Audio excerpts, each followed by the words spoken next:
so much, everyone, for staying with us. Let's tell you that the People's Democratic Party and the APC perhaps are the frontline political parties as far as the traditional understanding of how politics and our election plays out in this election cycle. They've shown themselves as such. I mean, we've seen the Labour Party, the NNPP, the SDP, and all the political parties also pull in some weight. But in the past, there's been some eventful past days and of campaigns and activities of these political parties, with some of them throwing jabs at each other and some of them are telling voters why they are better than others in the race. The presidential candidate of the ruling All Progressives Congress, Bola Tinubu, has mocked his People's Democratic Party counterpart, Abubakar Atiku, for running multiple times for the presidency. Tinubu was speaking during an engagement with Niger Delta stakeholders in Baramatu Kingdom in Delta State on Friday. He said that Atiku had been running for presidency since, and adding that the former vice president must be tired from running. Take a listen to Bola Tinubu. One says he is Atiku. How many times has he been running?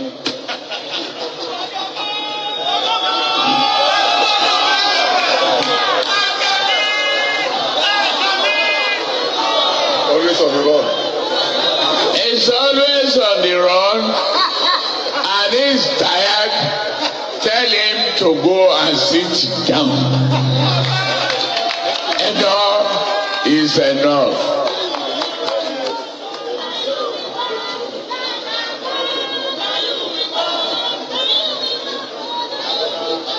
The other one,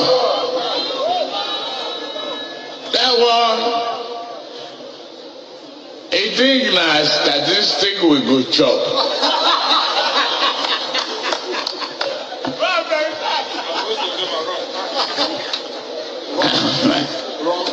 A life with arithmetic that never, no Indian can solve it.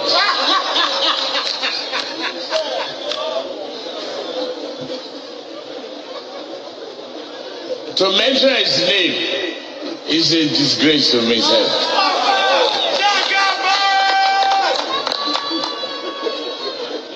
I won't mention the name. Wrong arithmetic, wrong statistics, warehouse economy, and that's not what Nigeria needs.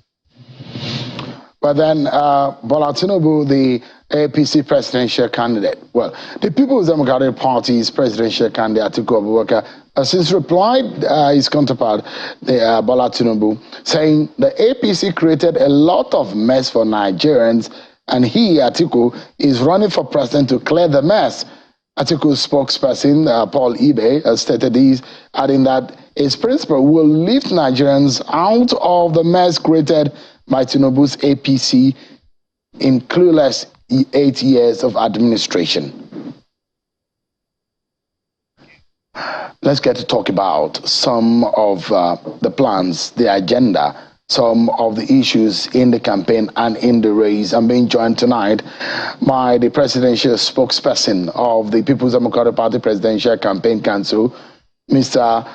Charles Aniagwu, who joins us virtually from Asaba in Delta State. Thank you so much, Charles, for joining us tonight.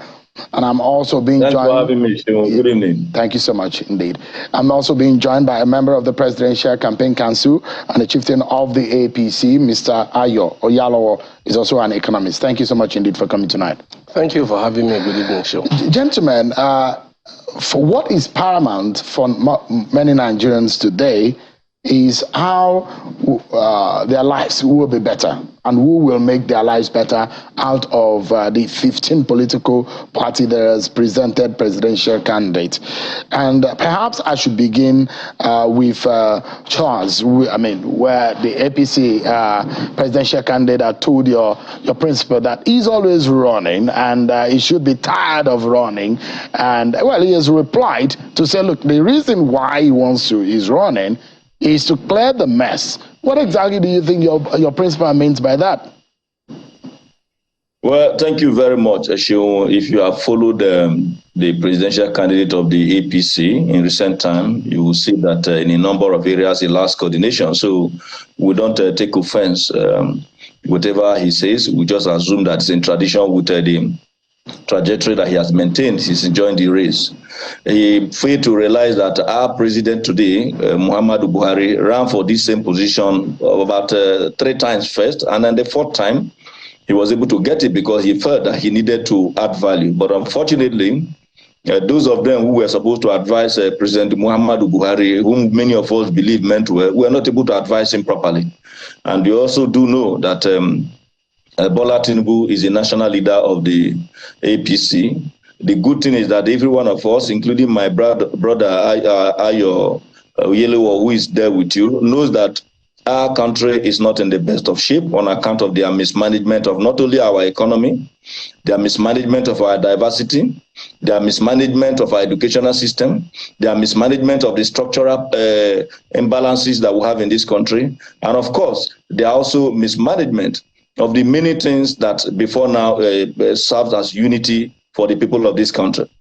And so Atiku, as a man who initially thought that they had plans to be able to make a difference, in the course of the line, particularly sometime in 2017, discovered that they were progressing in error.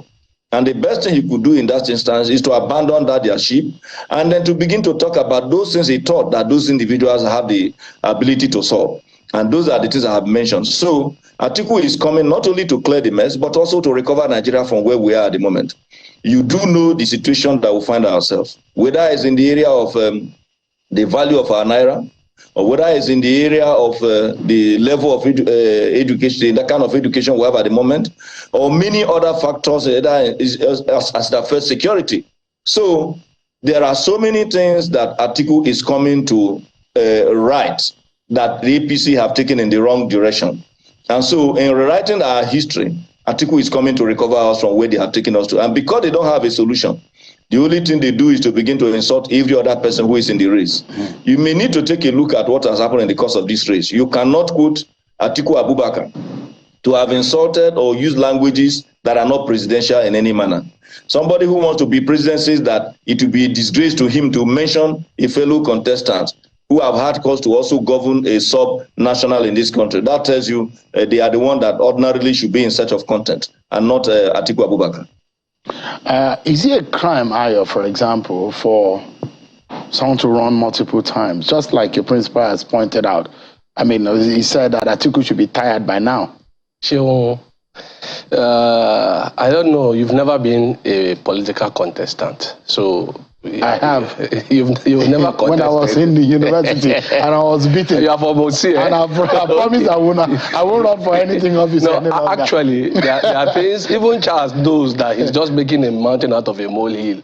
And normally in political contests, there are necessary times you throw jabs. We have seen about 2-3 times the two men have met at the airport on different trips. And we've seen how convivial they were. So the jabs is just necessary to spice up the contest. It is not the content. The content here is what are we going to do that we believe Atiku cannot do. That is the issue here. What are those things we can do? You think Atiku does not have capacity? Yeah, we will not sell an Alscon that is built for $3.2 billion for $350,000. I mean $350 million and say it's a mistake. That's one thing we will not do. We will not sell out government agencies. So what do you mean by that? I mean, you need to clarify. Under Atiku, when they were doing the former government with Obasanjo as the president, when they were having, or they were doing what they call privatization, Atiku was in charge. Alscon, which was supposed to be one of the best smelting company in Africa, that was built for $350 billion US. Atiku sold it for $250 million. And when they asked him later, he says it's a mistake. They did the same thing with the one in Delta State. We will also not close up government agency and sell to our friends and then do what you call, you scrap it off. We have NITEL, we have NIPOST, we have Nigerian Airways, we have all of them. We will not throw the stuff away. We know clearly what happened under Atiku. These companies were sold off To today, none of them is still existing. The people who worked there were not paid their pensions until Buhari came and he has paid it off. We will not also collect monies that are dues that have been owed. We know what Wike said about what happened to Okowa, his principal. Okowa collected 250 billion as excess money that was supposed to have been paid for over the years that even the PDP never paid. Until Wike exposed him, nobody knew. So those are the things we will not do. We are going to ensure that Nigerians get value for whatever they come in for. And I can give you a lot of examples. If you look at our manifesto, we're talking about having industrial park, we're talking about taxation, we're talking about so many things. And tonight, I will look into those areas little by little and break it down for Nigerians and let Nigerians know what Asiwaju have in stock for them. God willing, we have enough time. I'll be able to bring some of those things to you. So the job is necessary, but that is not the content. The content for us is that we will not do what Atiku did when he was number 2. Rather, we will ensure that Nigerians don't get their assets sold so that people will now mismanage it and then tell people after so many years that it was a mistake. Let me allow Charles to respond to what I have said.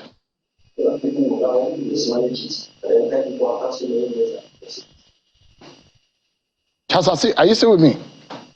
Yes, I'm with you. Yeah, please. I said I'll allow you to respond to what I just said. You know, sometimes I laugh when I hear my brother Ayo talk about some of these issues. It is very, very well known of the APC to always throw figures, things that they cannot substantiate and things that never happen. But I want to leave that to talk about the things that APC can do. The APC and Bola Tinubu can afford to devalue our naira such that today is just like a tissue paper. I was in Lagos 2 days ago. A number of persons slept at the filling station. They couldn't even get petroleum products to buy. Those are the things that APC have the ability to do. Today, our people go to market. They cannot afford to buy goods that they were able to buy in the course of the 8 years of Atiku Abubakar administration. A very good example is if you want to buy rice today, you have to first of all cover as much as 48 to 50,000 naira for you to buy one bag, which was less than 7,000 naira at the time PDP was leaving office. Those are the things that APC can do. Then, of course, the level of insecurity was democratized to the extent that every part of this country became a killing field. Those are the things that APC can do. And because they don't want us to talk about it, you can see how they always run away from their national and abysmal failure. Very soon, Ayo would now come and take you back to Lagos and then say, this is what Tinubu have done in Lagos. But I would like him to tell me that so that I will go to that Lagos with him. I will tell him that most of the inner streets, whether it's in Apapa, whether it's in Oshodi, whether it's in Isolo, whether it's in Agege, and a number of other areas that people cannot even navigate through them. So if you think that the federal roads that were built by federal government from Ikeja through Antonin, of course, having passed Maryland, and then you decide to proceed through the top mainland bridge completed by the Babangida administration, and then you go to the island, and those are things they will be showing us, we will remind them that those things were there even before Tinubu became governor of Lagos State. Let him mention one single bridge, even built by Tinubu, because usually they take us to Lagos. Since they have performed so woefully at the national level, and they don't want to stay with their records at the national level, we will accompany them in their train to Lagos so that we can discuss Lagos. But for me, if you want to bring in the 8 years or the 15 years, the 16 years of PDP, I will urge him to bring it on. And I will tell him that it is the PDP administration that established EFCC for the purpose of fighting corruption. I will tell him that the PDP administration, where Atiku heads to, established the ICPC for the purpose of dealing with issues of corruption. I will also remind him that the PDP administration embarked on bank consolidation to the extent that today, when you put your funds in the bank, no matter what happened to that bank, your fund is safe. I will also remind him about reforms in the pension sector. A number of times they talk about money in the SS School account, as if that was a tree that grew in one forest. That money in SS School account was made possible because your Obasanjo Atiku administration was able to realize that we were getting some funds far in excess of what was budgeted. And rather than wasting it, that we needed to save for a rainy day. I will also remind him that the PDP Obasanjo Atiku administration brought in talents that were not just even members of the party. Needn't I remind you of the roles, the likes of Okonjo Iweala, the likes of Aganga, the likes of Chukwuma Soludo, the likes of El-Rufai, whom we believe in the course of time will come back home, because APC is a foreign land for him. The lives of those individuals were discovered by the PDP and they were made to work. Let him tell me one person who is even an economist, a real economist in the APC that is able to help us. So, you don't need to be surprised why they have killed our country, why they have made our economy to become so sick. So because they don't want us to talk about it, they now take solace in throwing jabs.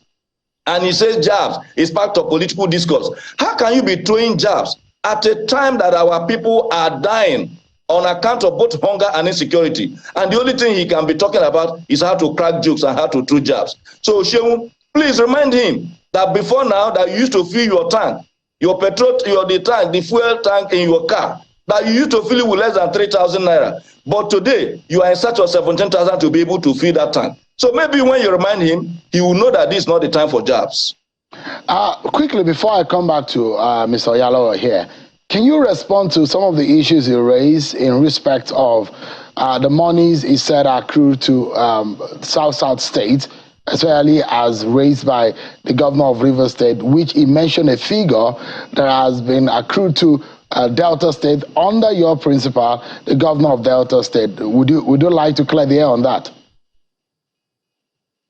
Well, you weren't too clear in your question, but I think I assume you were saying that he alleged that certain funds that ordinarily would have accrued to South states were mismanaged. That is their tradition, to just wake up, throw up funds. Now, let us come to the issue of the privatization process. A number of companies were privatized for the purpose of adding value to the Nigerian economy. A very good one was what we did, particularly in the telecommunications sector, which is why, even as I speak to you from Asaba today, it's made possible by that singular act that Obasanjo Atiku took in the course of their years for us to be able to interact. The question is, whenever they say money that accrue from where and in which bank, when funds comes in, maybe he needs to some education. Funds are paid into the federal government account, that's the federation account, that is resident in the central bank. It is not paid into individual accounts. At what time did the central bank take the fund that is supposed to go to the South and then domicile it in the account of an individual? In this case, my boss and my principal. That tells you they just speak for the purpose of speaking. For anybody to take away the funds of the federal government, it is either that you have awarded the contract, the contractor is paid, and the job is not executed.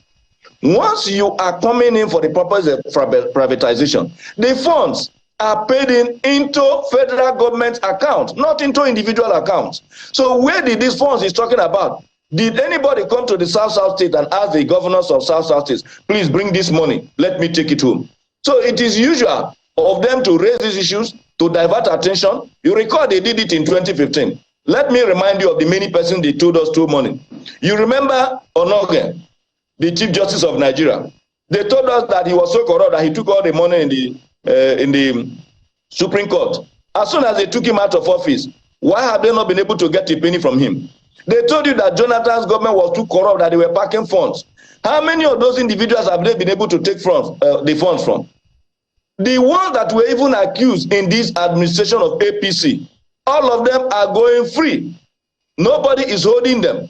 And because they always want us not to face the real issues, they just wake up, throw figures, and accuse individuals. Let me allow they want us not to stay with the real issues. I actually wanted you to. Let me tell my brother. Yeah. So I actually wanted you to, so that we don't gloss over some of the issues he raised. That's why I wanted you to explain. But Ayo.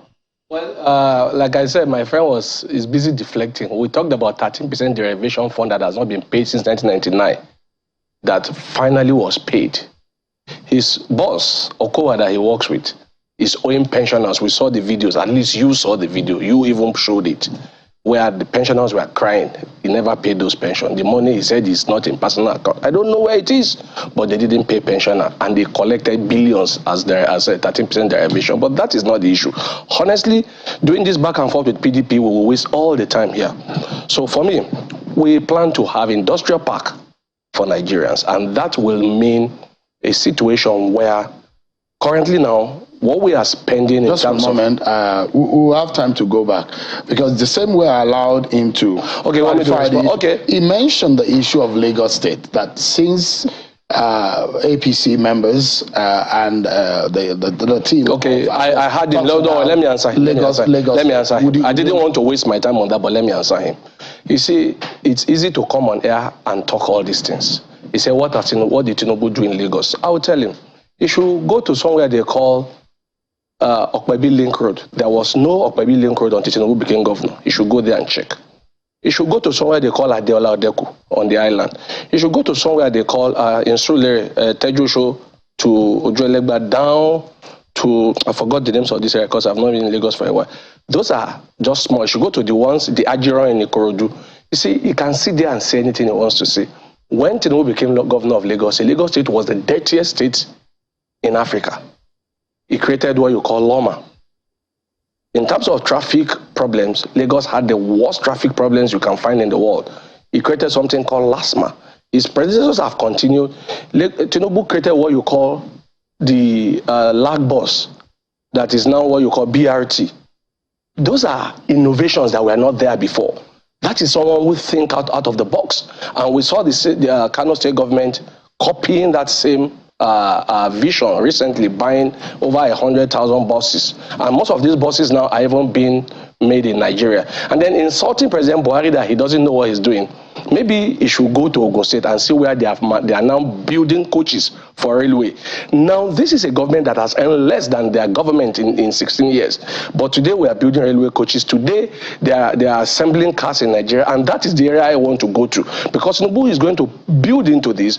Rather than import everything that we are using, we're going to have industrial parks, and we've put it into each geopolitical zone. The south-south, the southeast, the southwest, the north central, the northwest is going to be the hub for textile manufacturing in Nigeria, and it will dovetail into Africa. The south-south will have its own area in terms of, I forgot that number. For the southeast, we're looking at making it the Taiwan of Africa in terms of manufacturing, in terms of heavy industry and equipment manufacturing. Already, as I speak to you now, some of the military boots and wares are being manufactured in the southeast, and the federal government is buying from them. Recently, Innocent produced armored vehicles that even some other countries in Africa are buying. So those are areas, those are achievements that we can consciously point to as building the industrial base of Nigeria. Those are the areas that Tinubu has marked in his manifesto to ensure that Nigeria no longer become an import-dependent country. Rather, we begin to move from being an import-dependent country to become a country that produces and even export. He's talking about fuel. Maybe the same amount they are buying fuel all over the world is what they are buying today. You see, these guys, they have a way of genuflecting and misinforming people. I was in Dubai a few months back. I know how much a liter of fuel costs. Even in Nigeria till date, it is still cheaper than anywhere in the world. That is why it is easy for people to take in fuel, smuggle it across the border. So the government subsidized in Nigeria. Because government subsidized, exactly. So making it look like it's a Nigerian problem. Nigeria is not an island. Fuel is an international commodity. It is something that is priced internationally. So making it a Nigerian problem is being clever, not even by half. Just for a moment, we need to take a break, everyone. And when we come back, we'll look at the Atiku vision and manifesto, plus the Tinubu's vision and manifesto. It does look to me that the rivalry of 2015, which ended in Buhari winning the election, and that led to the rivalry in 2019, which saw Buhari coming back into power, has not ended. We will see Atiku again up against Tinubu in the coming race amongst all the political parties and candidates that are in the race. Our eyes are on the 2023 race and what is in it for you Nigerians, the average voters. Stay with me, everyone. We'll be right back.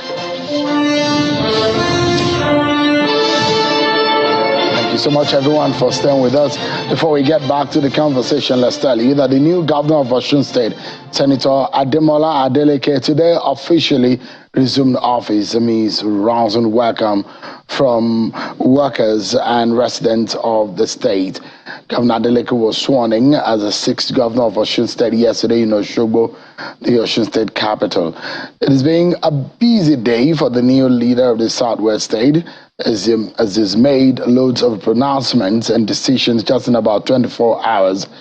Some of the decisions he's made include appointment of Chief Press Secretary, Chief of Staff, and Secretary to the Government of the Federation. He's also suspended and ordered the immediate suspension, of the chairman of the Osun State Independent Electoral Commission, OCEC, Mr. Segun Oladiton. The governor also suspended 6 members of that commission.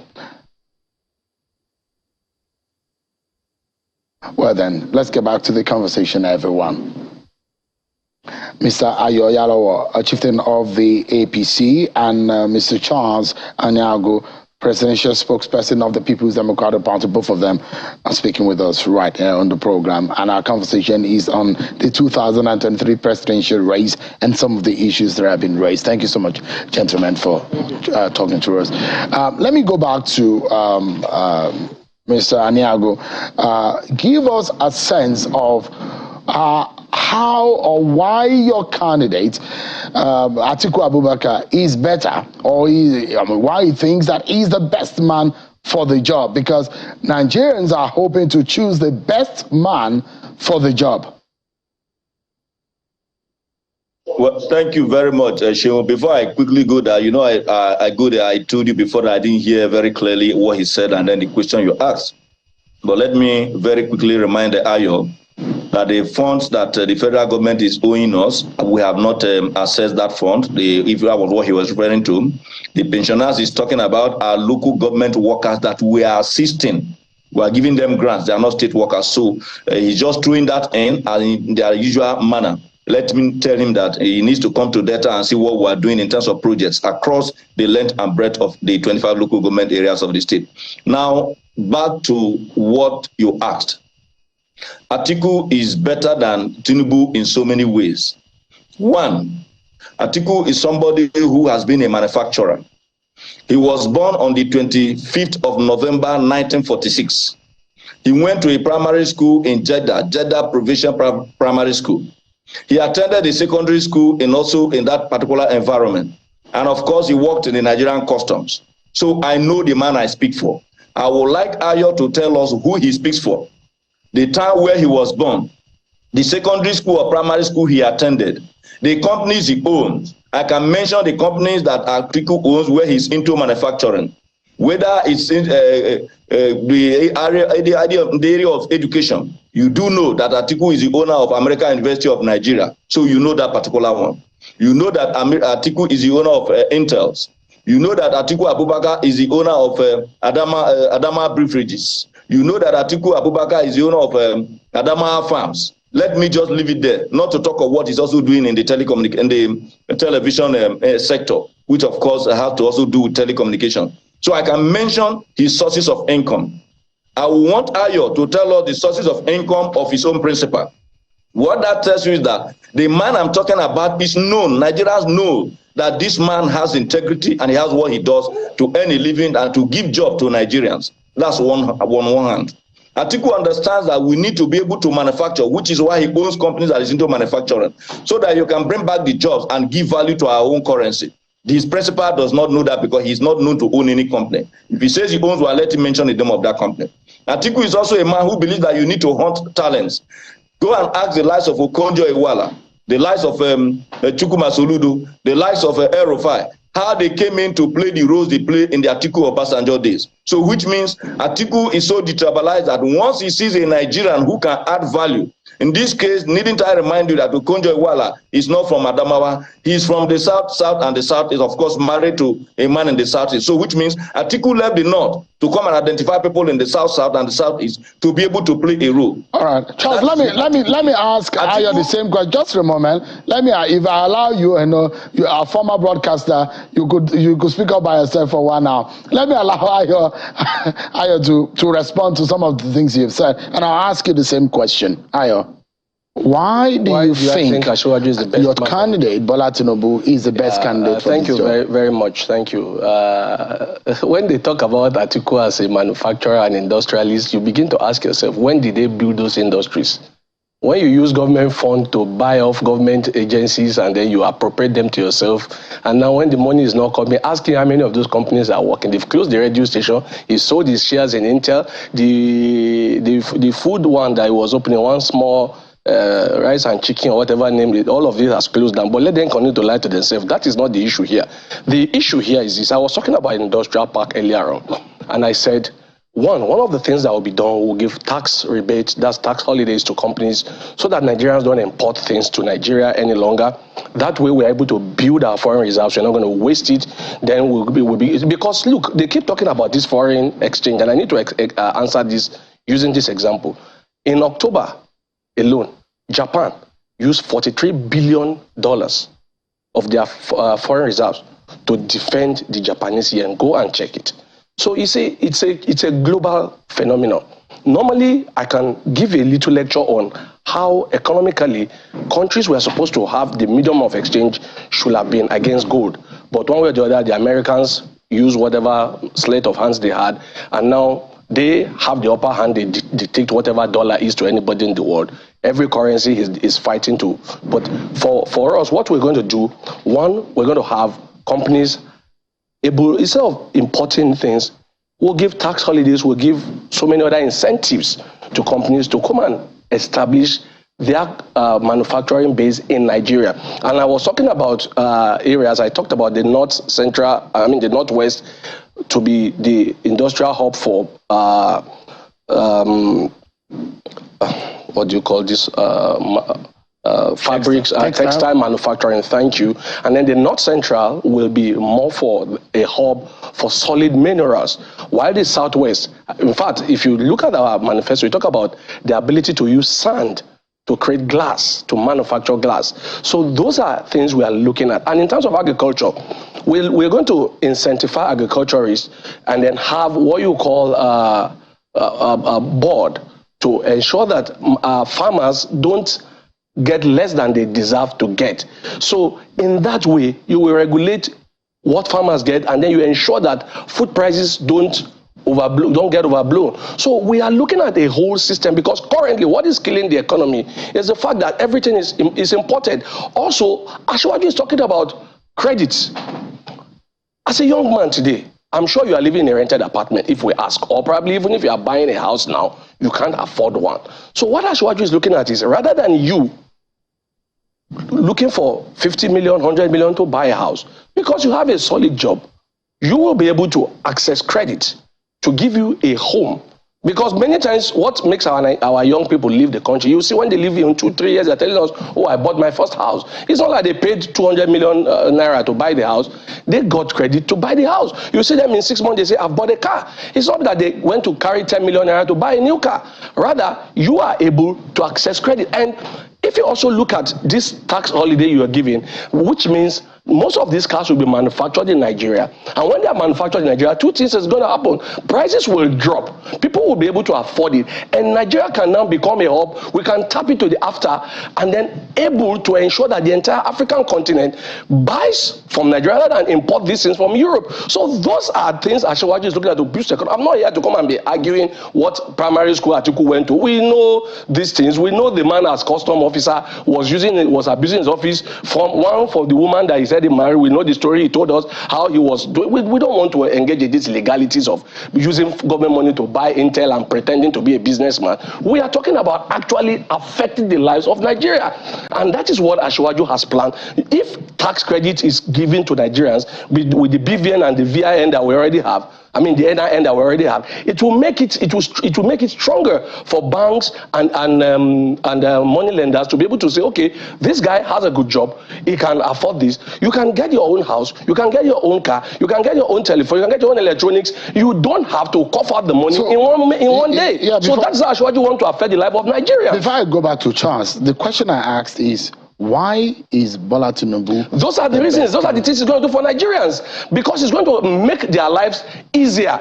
You don't have, and it will also curb corruption. When people have access to the good things of life, You don't have to steal and wait for the raining days because you know that the system don't work for you. But when Ashwaju made the system to work for Nigerians, Nigerians will no longer be afraid of the system, knowing fully well that this system has been built in a way that I, as an ordinary person, can easily benefit from the system without being corrupt. So just quickly, he made reference to the profile and the personality of Atiku Abubakar, and he was asking you to also tell Nigerians about your own principal. Yeah, my principal submitted his University of Chicago papers. Has anybody said he didn't go there, or the Delhi college that he went to? You see, we like to create a big deal out of no deal when we don't have anything to say. Because his principal has nothing to offer, you have to go back and... People in some age necessarily don't have to even attend school. Many people were either homeschooled or, for instance, I that I'm younger than Ashwaju, the primary school I went to today in Kano no longer exists. Government took it over. The private sector could not. The school I went, the secondary school I also went to, first secondary school I went to, no longer exists in Jos. It is called Prince College of Commerce. It is taken over right now as I speak to you on the land where my former school is. It's now a police college.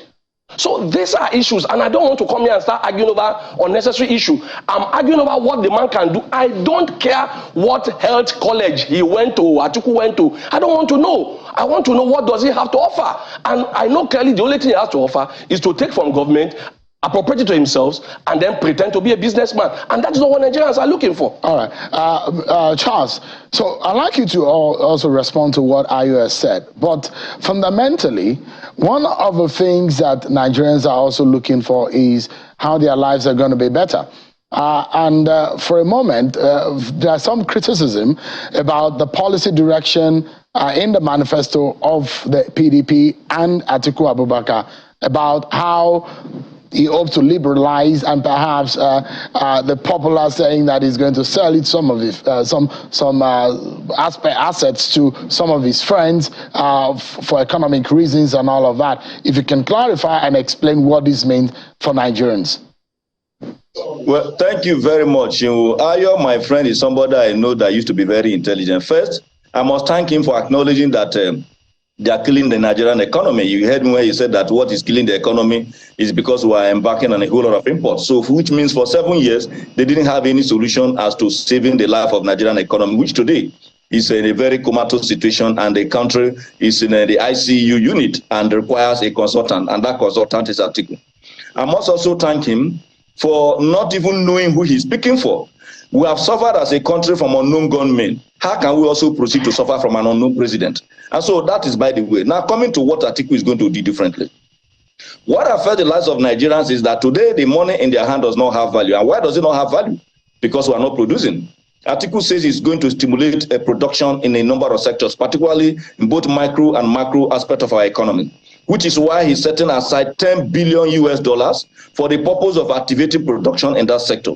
Because believing that when they produce, the private sector will be able to reactivate the many comatose sector industries that are dead, in which case, once they come alive, they will also be able to bring back the jobs.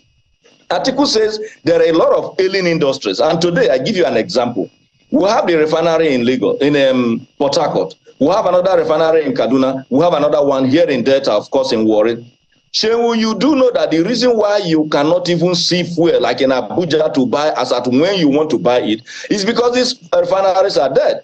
And we're spending the much of funds that we needed to be able to reactivate a number of sectors to pay for subsidy. Now, why do you leave that industry? Do you know that those who work in these companies and these refineries that I have mentioned, they actually are four because you have two in Port Harcourt, are earning fast salaries as individuals working in the oil sector. Yet they are not producing anything. Atiku says, I am going to privatize and bring the private hands to make them work. And that is a very clear example of how to reactivate and help the Nigerian people. On the issue of insecurity, Atiku says that people can no longer go to their farms, and as such, they are not able to produce. And for him to be able to ensure that we have security, he is going to ensure that we have some levels of, in the medium term, what do you call them, policing at the different tiers of government, whether at the local government level, the state level, and of course the federal government providing certain framework. And for us to do that, we need to activate a process that will lead to re-engineering of our laws. And that for such states that can afford to fund state police, he will allow them to be able to have that so that they can police the environment. All right. Mr. Aniagwu, we are totally out of time. Let me allow Ayo also his parting shot on this. What would be your parting shot? Well, for me, like I said, we are going to incentivize industries, so that, manufacturers and foreign conglomerate, because I remember when I last went to South Africa, you find out that most of the cars they drive in South Africa were produced in South Africa. They didn't need to reinvent the wheel. What they did was incentivize Mercedes-Benz, certify BMW, Toyota companies, and they're all manufacturing those things in that place. Now in Nigeria, we even not import the new ones. We import what we call tokumbo, which everybody knows as a second hand from abroad. So those are the things we're going to stop, and then ensure that these things are produced in Nigeria. And like I said, when they are produced in Nigeria, it is cheaper. They're going to have tax incentives. They're going to have other incentives to ensure that these companies are comfortable. And power, that has always been the problem. Siemens is almost completing the phase one of the project. When this project is fully completed, we're going to have 25,000 megawatts of power to give Nigerians power. And like I said, agriculture is also being worked on as it is. And there's going to be more of incentivizing farmers. So clearly, we are looking at ensuring that Nigerians are living a better life. We are not going to come here and pretend to be doing privatization and sell assets to our friends and to ourselves. We're going to rather bring in these private sectors to create the system to ensure that it works for Nigeria. Dangote is almost done. Samad is almost done. We're going to have refineries not working. We won't sell it to our friends like Atiku used to do. That could be libelous. But that's well, he said I will sell to my friend. The video is there. He said I will sell to my friends. All right. Thank you so much, gentlemen. Ayo Yalowo and Charles Aniagwu, thank you so much for coming tonight. I appreciate it. Thanks for having me. Yeah, that's our show. That's our show for tonight, everyone. Many thanks for watching. I'm sure Kimale. God bless Nigeria.